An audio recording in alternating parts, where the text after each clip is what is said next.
नमस्कार मित्रांनो. सोनगावावर आलेलं एक भयानक संकट ह्या कथेचा हा भाग 4था आहे. जर तुम्ही कथेच्या आधीच्या भागांचे व्हिडिओज न बघता थेट या व्हिडिओवर आला असाल तर हा व्हिडिओ पाहण्याआधी कथेच्या आधीच्या भागांचे व्हिडिओज आधी पाहावेत. ह्या कथेच्या प्रसारित होणाऱ्या सर्व भागांच्या व्हिडिओच्या लिंक्स ह्या कथेच्या प्रत्येक व्हिडिओच्या डिस्क्रिप्शनमध्ये देण्यात येतील. कथेच्या 4थ्या भागाला आता सुरुवात करू.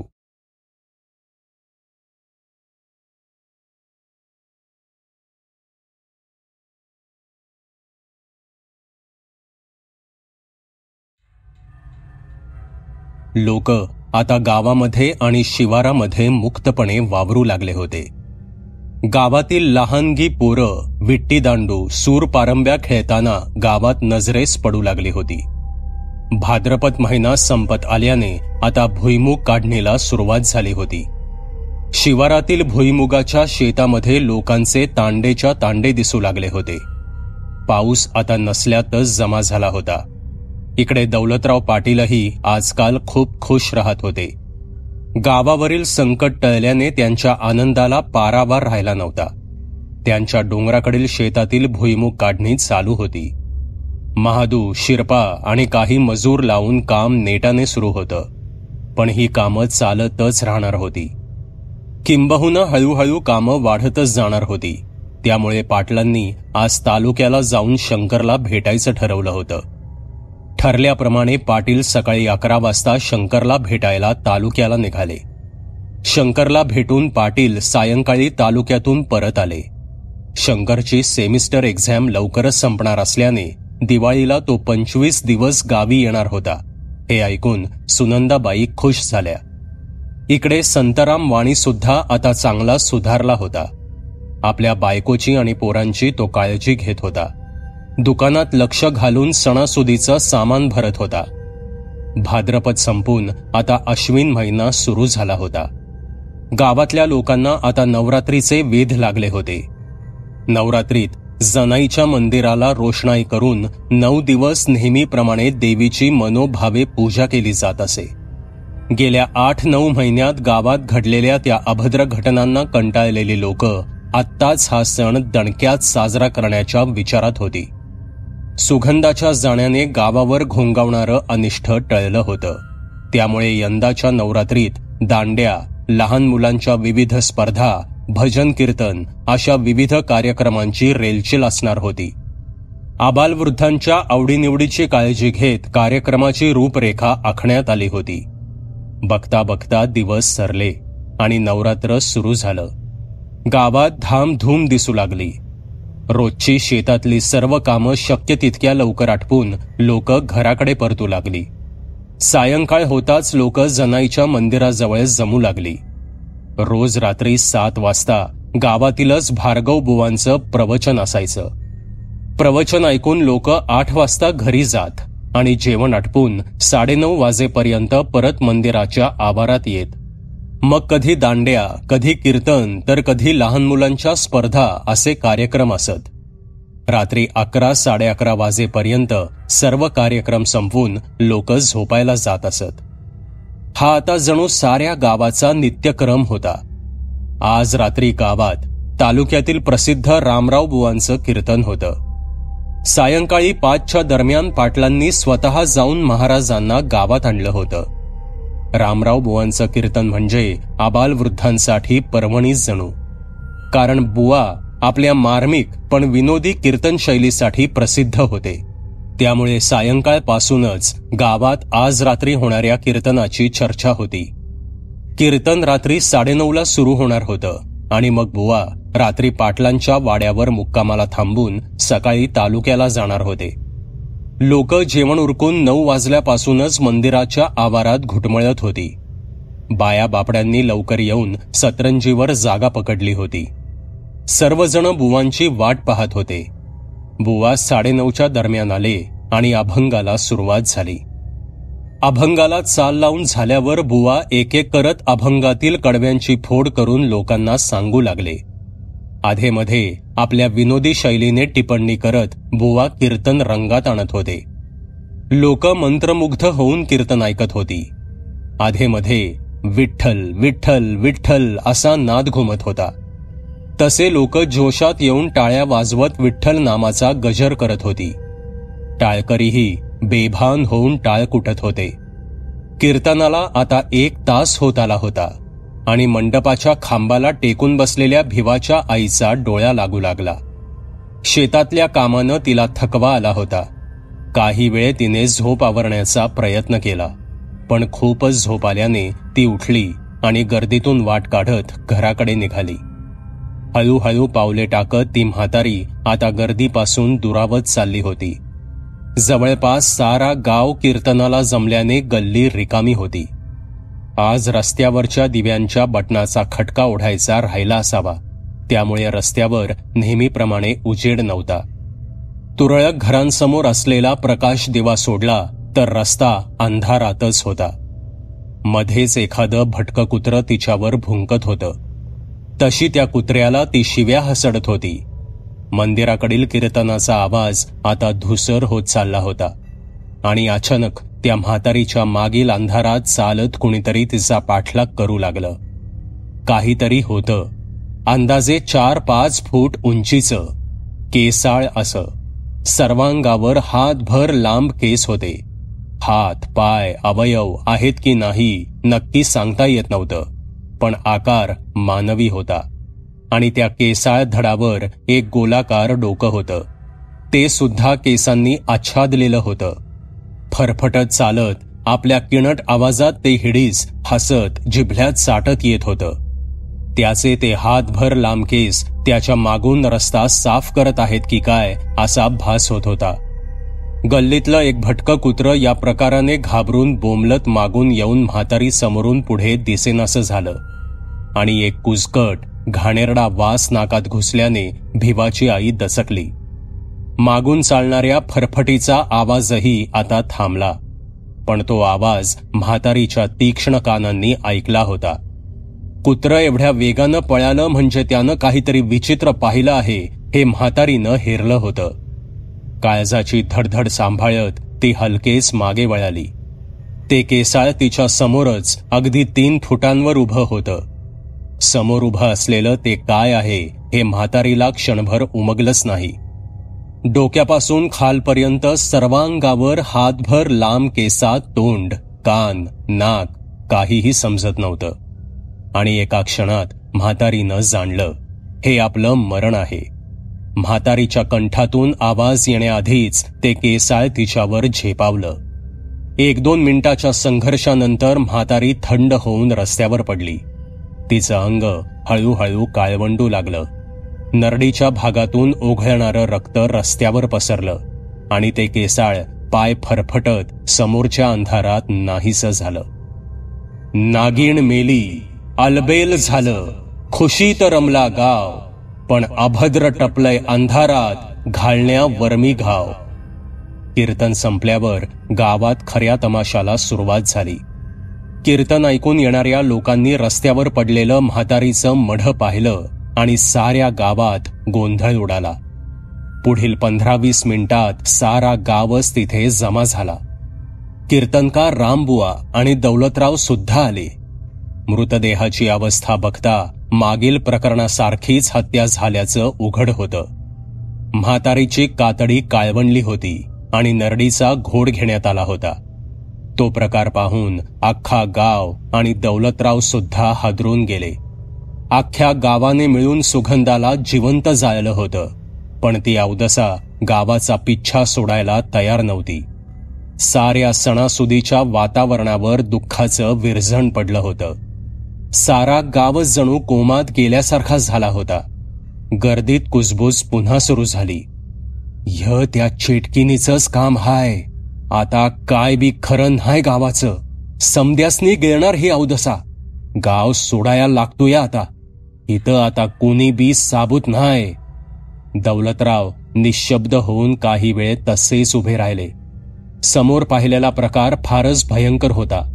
सुगंधाला कायमचं संपवून सुद्धा पेच मात्र सुटला नव्हता. किंबहुना आता तो आणखीनच क्लिष्ट बनला होता. सुगंधा जिवंत होती तोपर्यंत निदान तिला जबाबदार धरता येत होतं, पण आता आता काय करायचं, कोणाला जबाबदार धरायचं आणि हे कसं थांबवायचं? दौलतरावांच्या डोक्यात विचारांच्या मुंग्यांचं एक भलं मोठं वारुळच तयार झालं. आपला सामना आता एका अनिष्ठ आणि अदृश्य अशा ताकदीशी आहे हे त्यांना कळून चुकलं. पण अशा सैतानी ताकदीशी कसं लढावं हा मोठा प्रश्न होता. पण काहीतरी मार्ग काढावाच लागणार होता, कारण मागील 8-10 महिन्यात गावानं खूप सोसलं होतं आणि अजून पुढे काय वाढून ठेवलंय याची कल्पना करणेही भयंकर होतं. पण मार्ग तर काढावाच लागणार होता. पाटलांसोबत उभ्या असलेल्या रामबुवांनी तो मृतदेह पाहिल्यावर त्यांनाही धक्काच बसला. म्हातारीची काळवणलेली कातडी आणि नरडीचा घेतलेला घोट पाहून हा काहीतरी भुताटकीचा प्रकार आहे हे त्यांनी जाणलं होतं. त्यांनी पाटलांना इशारा करत गर्दीतून बाजूला काढलं आणि ते बोलू लागले, दौलतराव, हे काहीतरी भुताटकीचं प्रकरण दिसतंय. लवकरच एखाद्या जाणकाराला घेऊन या आणि काय तो सोक्षमोक्ष लावा, नाहीतर गावातल्या लोकांचं जगणं मुश्किल होऊन जाईल. मलकापुरात नानू भगत नावाचे एक प्रसिद्ध मांत्रिक आहेत. तुम्हाला हवा असेल तर मी पत्ता देतो, त्यांना जाऊन भेटा, कदाचित तुमची काहीतरी मदत होईल. तसे दौलतरावांनी मानेनेच होकार दिला, पण त्यांचं लक्ष मात्र गर्दीकडे होतं. भेदरलेली लोक बघून त्यांचं काळीज तीळ तीळ तुटत होतं. गावातल्या लोकांना आणि स्वतःला असं हतबल बघून ते फारच दुःखी झाले होते. पण पुढच्याच क्षणी स्वतःला सावरत ते पुन्हा गर्दीकडे निघाले. लोकांना सूचना देऊन ते आता अंत्ययात्रेच्या तयारीला लागले. दुसऱ्या दिवशी सकाळी रामबुवांना बसमध्ये न बसवता पाटील त्यांना आपल्या जीपमध्ये बसवून स्वतः तालुक्याला निघाले. रामबुवांसोबत जाऊन त्यांना नानू भक्ताला भेटायचं होतं. गावातील वातावरण आणखी कलुषित होण्यापूर्वीच त्यांना यातून मार्ग काढायचा होता. रामबुवांच्या सांगण्याप्रमाणे नानू भगत त्यांना मदत करू शकत होता. या कामासाठी आता आणखी उशीर करून चालणार नव्हतं, कारण कदाचित येणारी प्रत्येक रात्र आपल्या सोबत मृत्यूचा तांडव घेऊन येणार होती. आधीच भेदरलेल्या गावाला आणखी धक्के सोसणार नव्हते.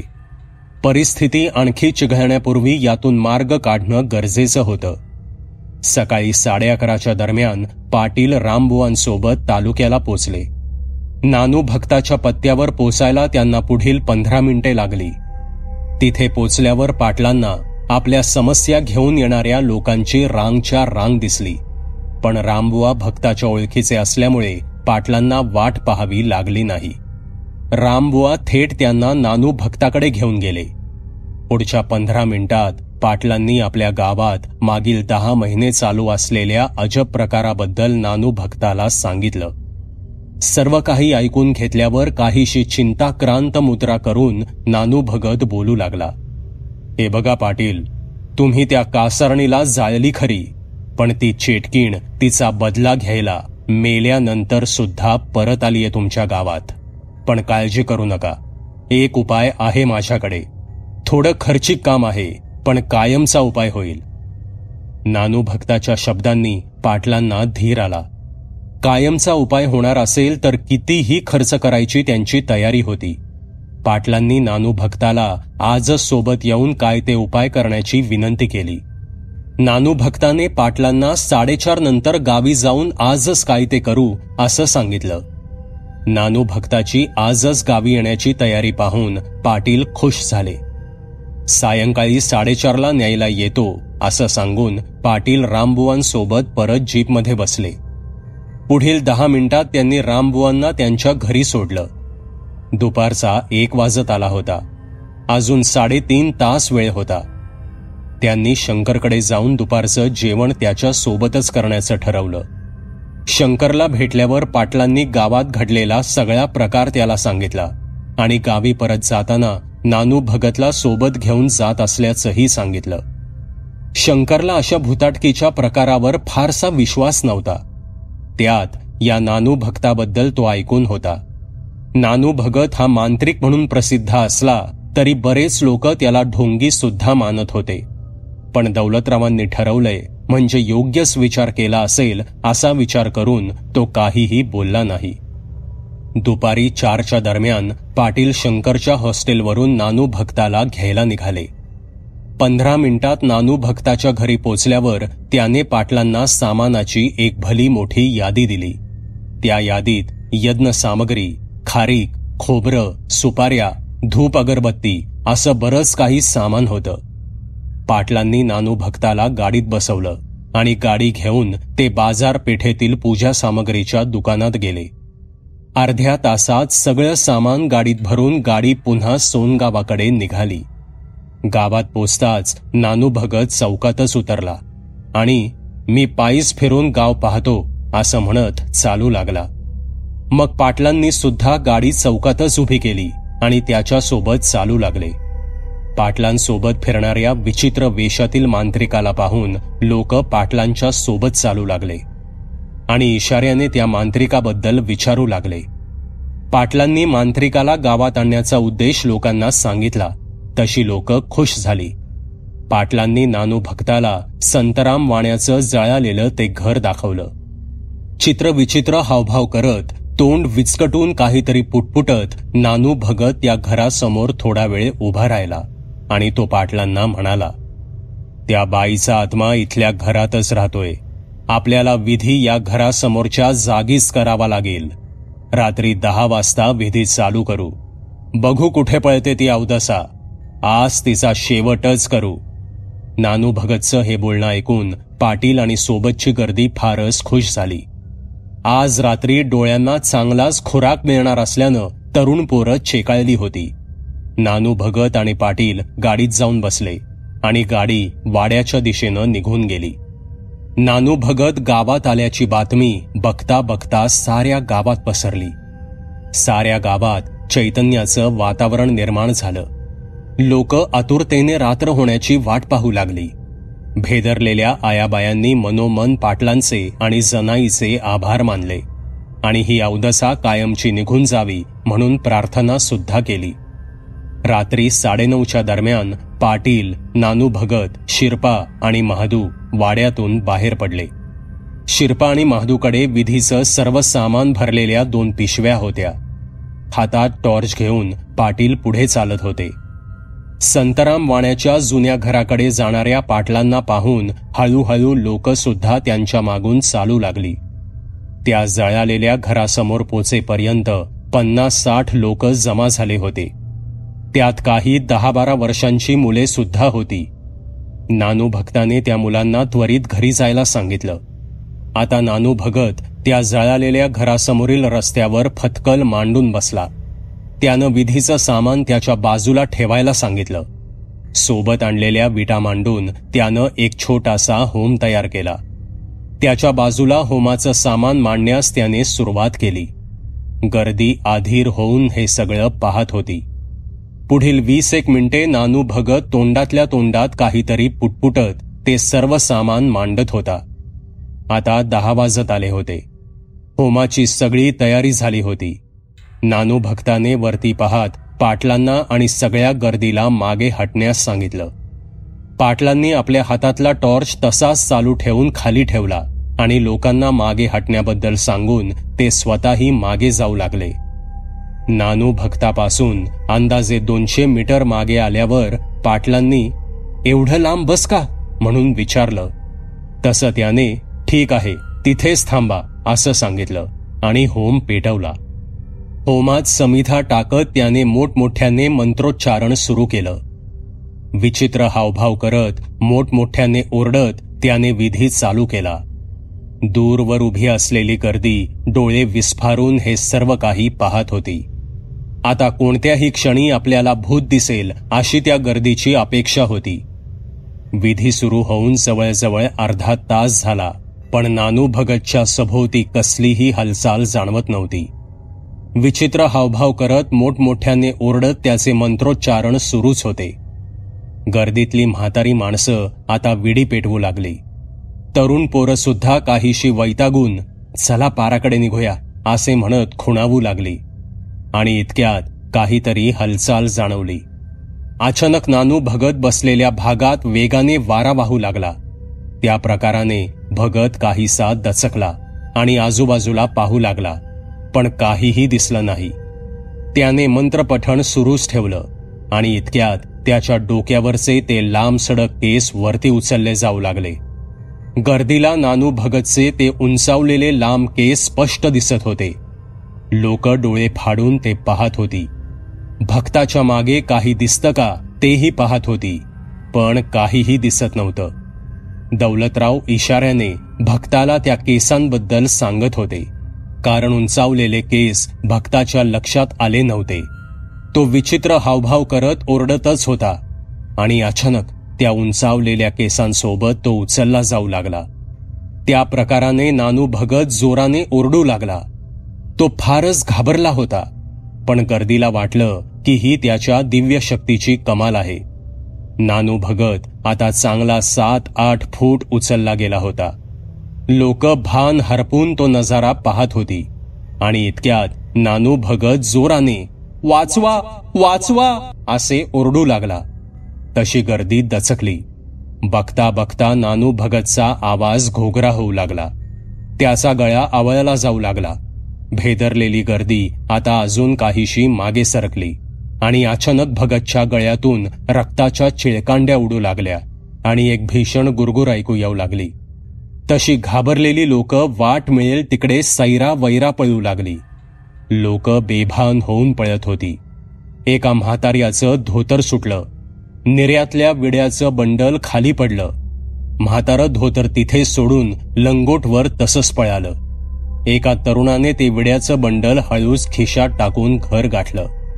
नानू भक्ताची ती अवस्था पाहत तिथेच थबकलेल्या दौलतरावांना गदा गदा हलवून भानावर आणत शिरपा आणि महादू त्यांना वाड्याकडे घेऊन गेले. काही वेळ गेला. आता सकाळचे 8 वाजून गेले होते. नानू भक्ताचं मढं त्या रस्त्यावरच पडून होतं. त्याची सारी कातडी काळवंडली होती. नरडीचा घोड घेतला गेला होता. रात्रभर त्याच अवस्थेत राहिल्यामुळे ते मढं ताठरून गेलं होतं. रात्री गावात घडलेल्या प्रकारामुळे सर्व गावकऱ्यांचे धाबे दणाणले होते. कोणीही वाण्याच्या जुन्या घराकडे भटकत नव्हतं. सर्वजण पाटील येण्याची वाट पाहत होते. सकाळी 8:30च्या सुमारास शिरपा आणि महादूला जीपमध्ये बसवून पाटील वाण्याच्या जुन्या घरासमोर आले. खाली उतरून पाटलांनी शिरपा आणि महादूला नानू भक्ताचं मढं गाडीत ठेवण्यास सांगितलं. पाटलांना पाहून लोक तिथे जमा झाली, पण पाटील कुणाशीही बोलत नव्हते. त्यांचा चेहरा कमालीचा चिंतित वाटत होता. त्यांचा आवाज सुद्धा नरम वाटत होता. त्यात नेहमीची जरब नव्हती. 5 मिनिटात ते मढं जीपच्या हौद्यात ठेवून गाडी तालुक्याच्या गावाकडे निघाली. गाडी जाताना पाहून जमलेली गर्दी पांगली. तालुक्याला पोचून पाटलांनी नानू भक्ताचे ते शव पोलिसांच्या हवाली केलं आणि रात्री घडलेला सर्व प्रकार PSI सावंतांना सांगितला. तिथल्या सर्व औपचारिकता उरकून गावात यायला त्यांना दुपारचे 4:30 वाजले. दुरूनच येणारी पाटलांची जीप पाहून चौकातल्या पारावर बसलेले काही लोक उभे राहिले. पाटील चौकात जीप उभी करून त्यांच्याशी बोलतील असा लोकांचा कयास होता, पण पाटील त्यांच्याकडे लक्ष न देता थेट वाड्याकडे निघून गेले. लोकांना ही गोष्ट फारच विचित्र वाटली. सायंकाळ होता होता पाटलांना सणकून ताप आला. सुनंदाबाई, शिरपा, महादू आणि पुतळा सगळ्यांनाच पाटलांची काळजी वाटू लागली. सुनंदाबाईंच्या सांगण्याप्रमाणे महादू गावातल्या वैदूबुवाकडे जाऊन औषध घेऊन आला. कसे बसे 4 घास खाऊन पाटलांनी ते औषध घेतलं, पण रात्र होताच त्यांचा ताप आणखी वाढू लागला.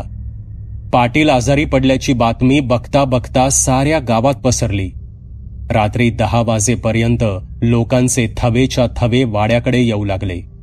सारा गावच आता जणू आजारी पडल्यासारखा भासू लागला. आधीच भेदरलेली लोक पाटलांच्या या आजारी पडण्याने आणखीनच धास्तावली, कारण गावातलं संकट अजून टळलं नव्हतं आणि दौलतराव पाटील हे गावचे आधारस्तंभ होते. या संकटावर मात करण्यासाठी गावाला त्यांची नितांत गरज होती. काही लोक पाटलांच्या काळजीने वरांढ्यातच बसून राहिली, तर काही लोक अण्णा गुरव यांच्या घराकडे निघून गेली. रात्री 11 वाजता गावकऱ्यांच्या सांगण्यावरून अण्णा गुरव यांनी जनाईचं मंदिर उघडलं. गावच्या रक्षणासाठी आणि पाटलांच्या सलामतीसाठी देवीचा कौल घेण्यात आला. अण्णा गुरवने सांगितल्याप्रमाणे देवीचा कौल लोकांच्या बाजूने आला होता. लोकांना त्यामुळे थोडासा दिलासा मिळाला होता. रात्री 12च्या दरम्यान दौलतराव झोपी गेले, पण अंगात ताप होता. सुनंदाबाई आणि पुतळा रात्रभर त्यांच्या पलंगा शेजारीच बसून होत्या. तापाने बधीर होऊन पडलेले पाटील झोपेतच बरळत होते. सुनंदाबाई ओल्या फडक्याने पाटलांचं अंग पुसून काढत होत्या. त्यांच्या डोक्यावरील मिठाच्या पाण्याच्या पट्ट्या अधूनमधून बदलत होत्या. पहाटे केव्हा तरी पाटलांचा ताप कमी झाला. आजची पहाट सोनगावामध्ये नेहमीसारखं नवचैतन्य घेऊन आली नव्हती. सारा गाव दौलतराव पाटलांच्या काळजीत होता. पाटलांचा ताप उतरला असला तरी त्यांना कमालीचा थकवा जाणवत होता. त्यांचा चेहरा कोमेजून गेला होता. दौलतरावांनी गावावर ओढवलेल्या सैतानी संकटाचा चांगलाच धसका घेतला होता. त्यामुळे त्यांची तब्येत अशी अचानक बिघडली होती. तोंडाची चव गेल्याने त्यांना काहीही खावंसं वाटत नव्हतं. सुनंदाबाईंनी जबरदस्तीने त्यांना गुळ घालून बनवलेला मोठ्या रव्याचा शिरा खायला घातला आणि त्यानंतर वैदूबुवांनी दिलेलं औषध पाण्यात मिसळून प्यायला दिलं. प्रचंड थकव्यामुळे दौलतरावांना चालवत नव्हतं. त्यांना आरामाची गरज होती. रात्रभर वरांढ्यात बसलेले काही गावकरी पहाटे घरी निघून गेले होते. सकाळी 9:30च्या दरम्यान ते पुन्हा परतले. सकाळपासूनच वाड्यात गावातल्या बाया बापड्यांचा लोंढा सुरू झाला. भेटणाऱ्या प्रत्येकाला पाटील काळजी करू नका, मी ठीक आहे असं सांगत होते. पण नेहमीच रुबाबदार असणारा त्यांचा चेहरा कोमेजलेला पाहून लोकांना फारच वाईट वाटत होतं. बाया बापड्या तर रडूच लागल्या होत्या. सुनंदाबाईंनी शिरपाला सकाळच्या गाडीने तालुक्याला पाठवलं. शिरपा तिथे जाऊन शंकरला भेटणार होता आणि पाटलांच्या खालावलेल्या तब्येतीबद्दल त्याला सांगणार होता. त्याला सोबत घेऊन गावात येणार होता. जसजशी दुपार होऊ लागली तसा पाटलांना पुन्हा ताप चढू लागला. थंडीने त्यांचं अंग कुडकुडत होतं.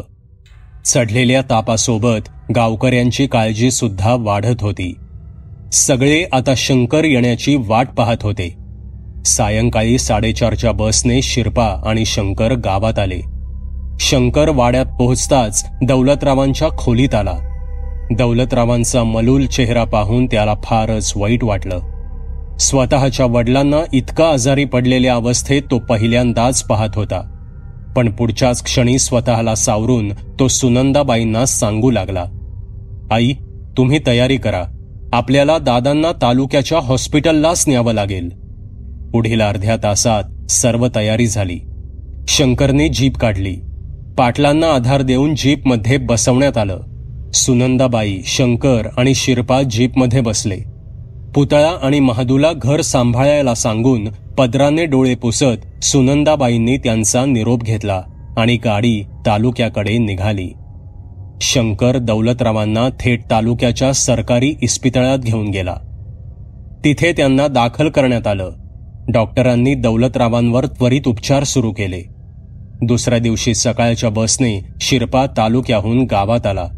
तो आनंदाची बातमी घेऊन आला होता. दौलतरावांची तब्येत सुधारू लागली होती. त्यांचा ताप बऱ्यापैकी नियंत्रणात आला असला तरी शरीरात थकवा असल्याने त्यांना अजून 2 दिवस इस्पितळातच राहावं लागणार होतं. ही बातमी गावातल्या लोकांसाठी फारच दिलासादायक होती. लोक ही बातमी ऐकून हरखून गेली. दौलतराव कधी एकदा ठणठणीत बरे होऊन गावात परत येतायत याची लोक वाट पाहू लागले. दौलतराव हे गावासाठी एक विस्तीर्ण आधारवड होते.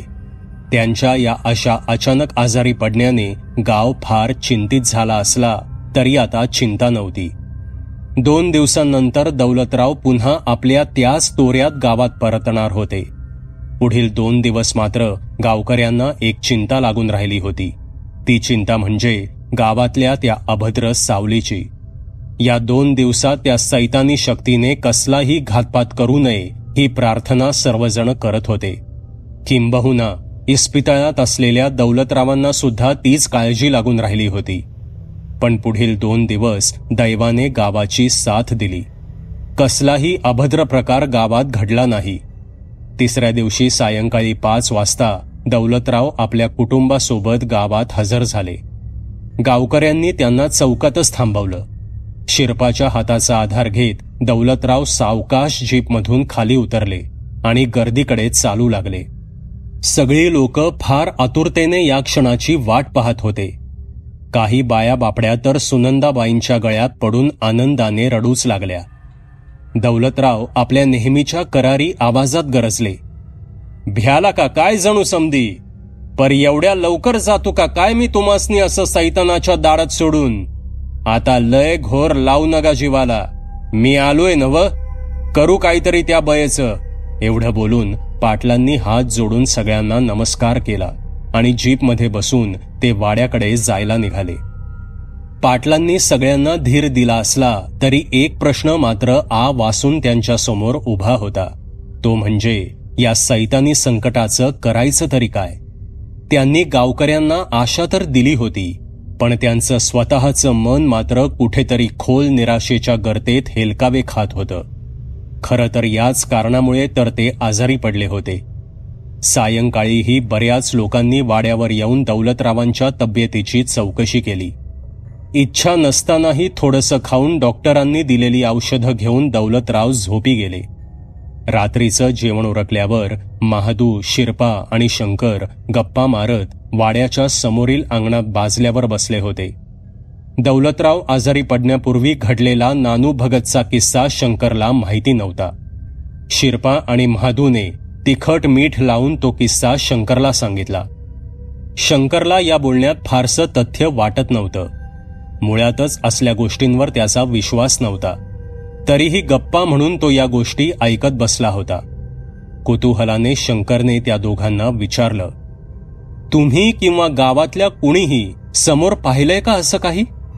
त्यावर दोघांनी नकारार्थी माना हलवल्या. तसे शंकर हसून म्हणाला, मनाचे खेळ असतात रे सगळे, भूत वगैरे असं काही नसतं. अरे विज्ञान किती पुढं गेलंय आणि आपण अजूनही असल्या गोष्टीतच अडकून पडलोय. त्यावर आक्षेप घेत शिरपा म्हणाला, तसं नाही शंकर दादा, तुम्ही म्हणताय तसं जर काय बी नसल तर मग एवढं मुडदं कुणी पाडलं? काहीतरी भूताटकीच हाय व ही. त्यावर हसून शंकर म्हणाला, तुम्हा लोकांना सांगून काय उपयोग, तुम्ही शेवटी तुमचंच खरं करणार. इतक्यात वाड्याच्या दरवाज्यातून सुनंदाबाईंनी त्या तिघांना आवाज दिला. रात्रीचे 10 वाजून गेले होते, त्यामुळे सुनंदाबाईंनी तिघांनाही झोपायला येण्यास बजावलं. तसे ते तिघेही उठून वाड्यात गेले. आज जाताच शंकरने दौलतरावांच्या खोलीत जाऊन त्यांच्या तब्येतीचा अंदाज घेतला. दौलतरावांना ताप नव्हता, ते अगदी निश्चिंत होऊन झोपले होते. ते पाहून शंकरला सुद्धा बरं वाटलं आणि आईचा निरोप घेऊन तो आपल्या माडीवरच्या खोलीत झोपायला गेला. शंकरला एवढ्या लवकर झोपायची सवय नसल्याने काही वेळ तो वाचत बसला. 12:30च्या दरम्यान त्याला कंटाळा आल्यानं त्यानं हातातील पुस्तक खाली ठेवलं आणि उठून तो खोलीच्या एका बाजूला असणाऱ्या लाकडी बाल्कनीत येऊन उभा राहिला. त्या बाल्कनीतून वाड्यासमोरचा रस्ता बऱ्यापैकी दिसत होता. रस्त्यावर आता दिव्यांचा उजेड पडला होता. रात्रीचा 1 वाजत आला असल्याने रस्त्यावर पूर्णतः शुकशुकाट होता. सारं गाव जणू भयाण काळोखात गडप झालं होतं. एखाद दुसरं भटकं कुत्रं सोडलं तर रस्त्यावर कोणीही नव्हतं. खोलीत काहीसं गरम वाटत होतं. त्या तुलनेत बाहेर बाल्कनीत गारवा असल्याने शंकर काही वेळ तिथेच रेंगाळत राहिला आणि इतक्यात दूरवर असणाऱ्या गल्लीच्या कोपऱ्यातून कुत्र्याचा मोठ्याने भुंकल्याचा आवाज आला. एक कुत्रं सुसाट वेगाने पळत येताना दिसलं.